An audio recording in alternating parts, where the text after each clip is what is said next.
Nestle is in news. Reports claim that Nestle adds nearly 2.7 grams sugar in every serving of Cerelac.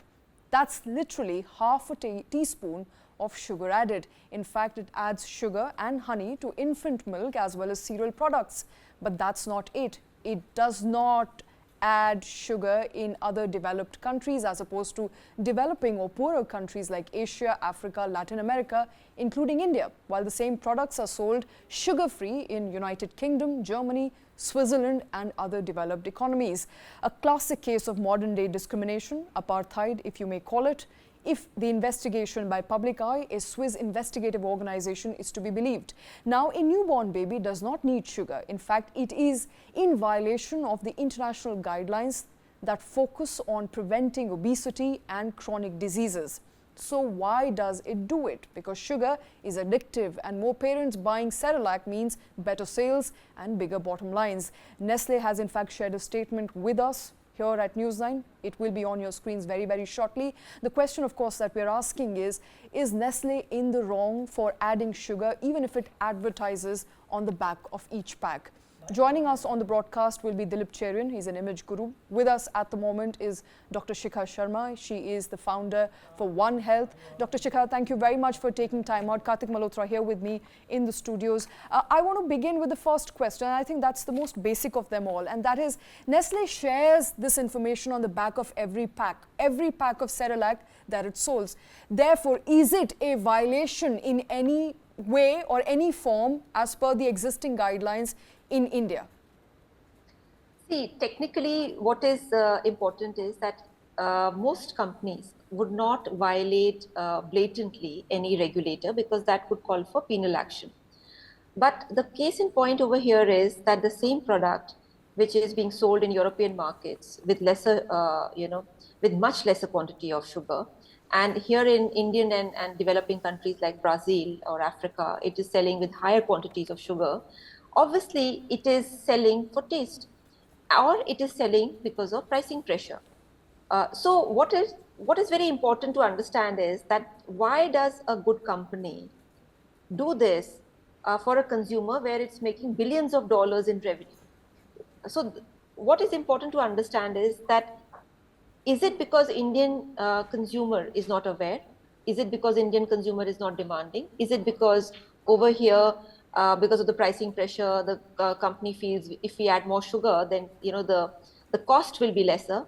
Or is it that Indian consumer wants more sugar? So all these things are very problematic, and therefore for a company to sell different product, for different variations of the same product, is a question, especially when the customer or the consumer is a baby who cannot decide for himself and has to eat whatever the mother or the parents feed the baby.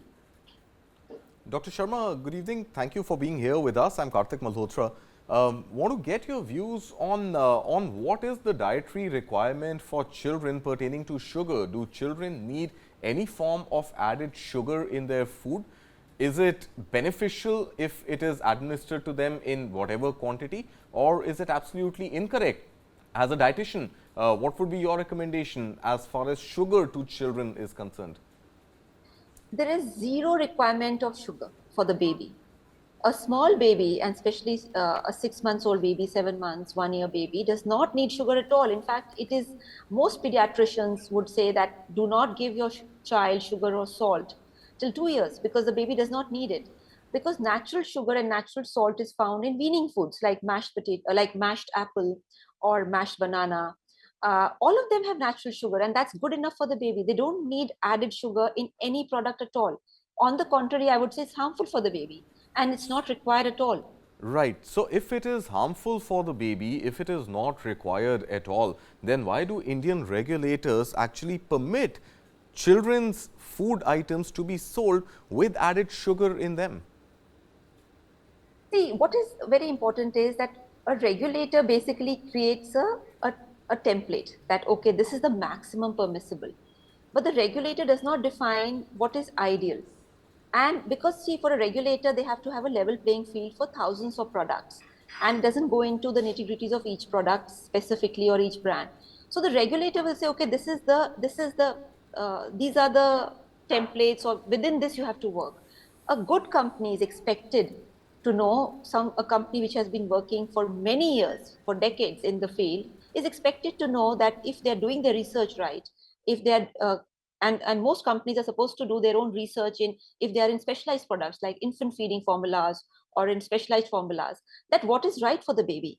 So that is what is questionable, that they knew that it is not good, and yet they allowed such products, or they willingly let these products come into the Indian market just because there was a loophole, just And because it was not tight enough. Yeah. all right, if I may, Dr. Shikha, we saw the back of that Cerelac pack. We were actually trying to figure out whether Cerelac is forthcoming, whether Nestle is forthcoming in declaring the nutrition value that it offers through each serving. And they very much advertise that they put in sugar, they put in added sugar as honey as well. And now we do know, as per Indian law, there is no upper limit to which extent you can add sugar. In a sense, obviously, Nestle is in compliance with the law of the land, and there is a loophole, and therefore it's doing what it must. At this point in time, is it even right to question Nestle? Because it is saying that we've done so for years, we're reducing gradually, we've reduced about 30% in the last 5 years, our added sugar content in Cerelac and other milk-related products that we are offering for infants in the country. Is it even right of us to, pick on one report that has come out in foreign publications and to question Nestle back here in India? See, I would say that a company which has been in a particular industry and is considered the giant and the leader of that industry has to work, and who's continuously doing research and claims that this is the cutting edge, or this is the gold mark or gold standard company in which we are working, then it is incumbent on that company to do the right thing. It is getting billions of dollars from India. It's not a small vendor. It's not a roadside vendor who says, I did not know, or I don't have the resources to actually do the right thing because I'm constrained. I don't have the knowledge. I don't have the money. I don't have the equipment. It's not a small resource. It's a global company. It's a global giant. And also realizing that this is not good for the child, in European markets, releasing a different version. That means it knows that what is right. Now, knowing what is right and then deliberately doing something else is the question mark. It's not that they were not following the laws of the land. Obviously, they follow the laws of the land. But the question is that if they found a loophole, would they exploit it? Or would they still continue to work within the right guidelines? And that is the bigger question when you are a giant in the field, when other companies look up to you as a gold standard. Okay, I'm not sure if you'll have exact data for me, Dr. Sharma, but the question which is bothering me right now is that what are the alternatives to sugar? I think, the basic understanding tells you that dates or figs or any fruit extracts could serve as natural alternatives to sugar. But would you have some data on what is the kind of cost difference between using sugar and using healthier sugar alternatives? And what is the kind of percentage impact that will happen on the cost of producing the packet of Cerelac, for example? So I'll take it as another way. The first thing is that within India, firstly, I would say that for thousands of years, mothers have been feeding their babies and weaning their babies on natural food, whether it is khichdi or whether it is some sort of, dalia or some other, like mashed banana or apple or whatever. So the question is that this product is not a product which is required every day for the child. That is very important for all mothers to understand. It is not something you should be giving your child every day. Number two, if we look at reducing sugar, then what will happen is that the mothers would put something else as a natural sugar to make it sweeter for the child or make it palatable, because many of the products, when they come without sugar, it is not very palatable. But the way European mothers are doing, the same thing Indian mothers can do, is add a banana or add something and make it for this baby. That is a good enough reason. See, the question is, had they not had a variant in Europe, then one would say, oh, is it possible? Is the formulation even possible? Or there could be many other doubts in the mind. But they have a variation and it's selling in Europe. The question is, Dr. Shikha, I would come back to you on that question. Dilip Cherian also with us on the show. Dilip, we're looking at the statement that has been put out by Nestle. I'll read that for the benefit of our viewers. It says, compliance is essential characteristic of Nestle India and we will never compromise on compliance. Nestle is saying we are complying with the law of the land. If there's an absence of law, that's not our problem. We are packaging and we are showing what we are packaging on that very packet of Cerelac.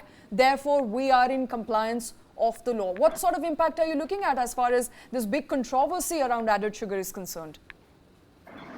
My sense is that Nestle is trying to say that they are compliant, but avoiding the question of whether they are discriminating against Indian babies. There is no doubt that what they've done is absolutely incorrect. Uh, I don't think we need to, mince our words on this. Dr. Sharma has already said that sugar is not necessary. And I think that the reason of wanting to sell it because Indian mothers may find it more tasty is the oldest excuse in the book. The fact that the regulator didn't Dilip, I believe you've... perhaps an error, but that is something that we can't do anything about. The main thing to remember is that Nestle has violated the spirit of wanting to treat the Indian market as equal to markets where regulations are stricter. Just because regulations are slightly lax in India for historic reasons, it does not mean that it should sell a product which is distinctly harmful to children. Not just a lower quality, is distinctly harmful to children, and you're creating an addiction to sugar which you should avoid.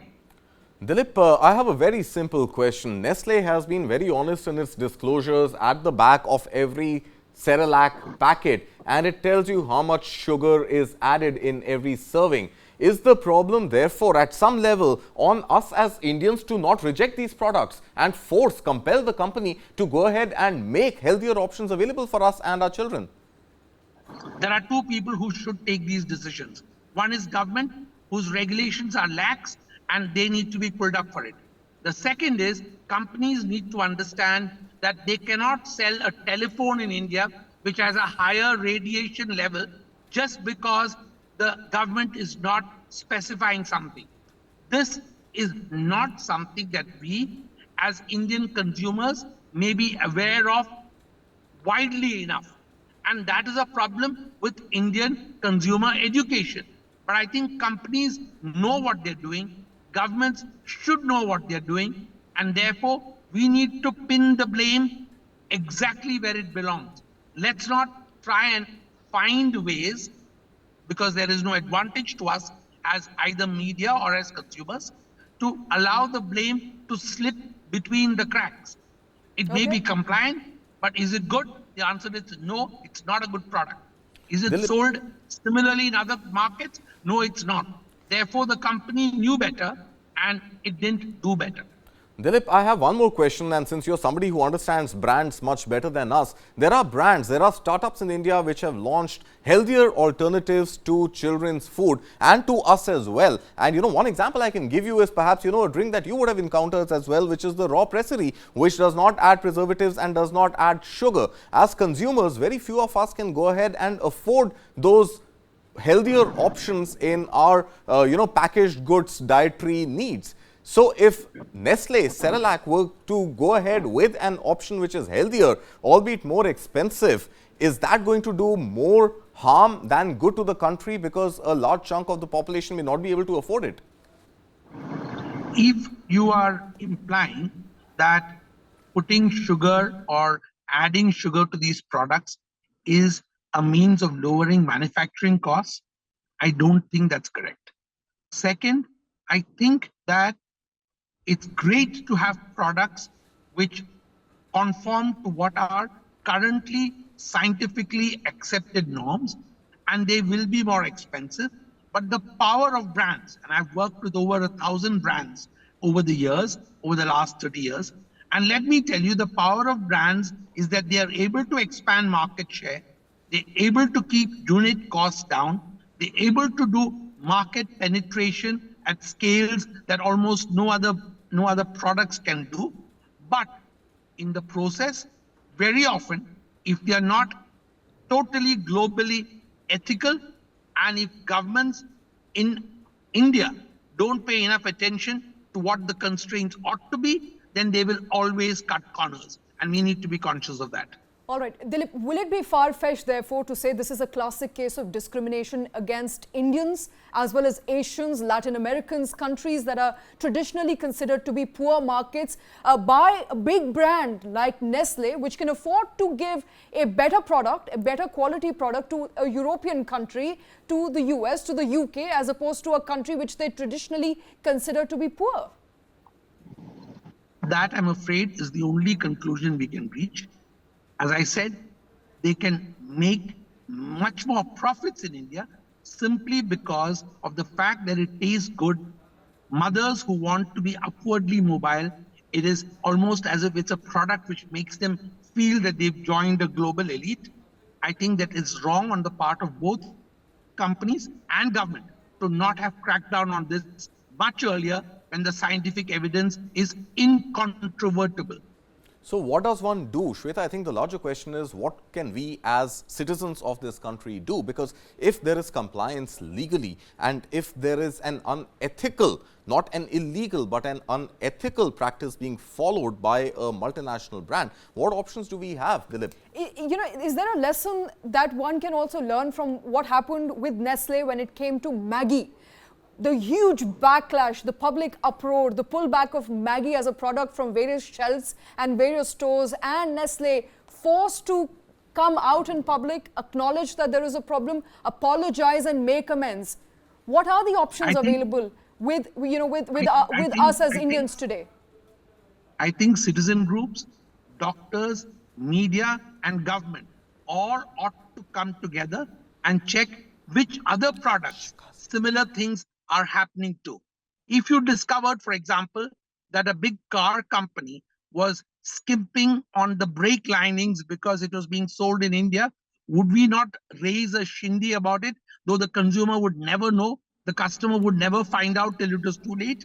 I think it's time that government, media and those entrusted with the task of keeping standards pure and simple and adhered to get up and blow the whistle. Dr. Shikha Sharma, before we let you go, I believe you're both on a timer, but before we let you go, we've seen Patanjali and the Supreme Court literally rapping the knuckles of Patanjali founder Baba Ramdev not once but twice in the recent past. We've seen Bonvita and finally the health label being ripped off Bonvita. And now we are seeing Cerelac by Nestle. Shweta also mentioned Maggi in the past. Are we seeing too many of these cases, and yet as citizens we are not doing enough to boycott these products and not consume them? Yes, I think the first step obviously is awareness. Before the habits change, where habits are, the realignment of habits, the first stage is awareness. And I must congratulate media that it is taking up these very important issues on its important, programs. So first is awareness. And I think because the child is the most sacrosanct member of the family, I think in this case, the results will be very different. The mothers will definitely not have so many products coming from this brand because, one can take risks with your own health, and people do. But with the child's health, no mother, no parent will ever take a risk. So I think it's very important that the brand recognizes that a child is a very different consumer. And there one has to make sure that they are keeping the best standards possible within its manufacturing practices. And as a consumer, I would tell the mothers, why are you going and feeding the child artificial products? Please feed the child natural, because you are also getting your child addicted to these products, and eventually the child will have health problems. So let's go back and start looking at natural foods, which is the only way to become healthy. All right, Dr. Shikha Sharma, Dilip Cherian, thank you very much, the two of you, for joining us here on this very important story. Nestle is in news for wrong reasons, unfortunately, yet again. Nestle's Cerelac and other products have found to contain sugar, added sugar, to the tune of about 2.7 grams for each serving. This has created an uproar since the founding, and the findings from, in fact, a study were published this morning in The Guardian. There is a social media backlash. The question, of course, that we're asking here is that how much sugar is too much sugar? That is number one. And whether Nestle is in compliance with the law of the land to serve sugar to infants. Remember, sugar is not needed for infants. They don't need sugar. So to what extent can we actually hold Nestle responsible?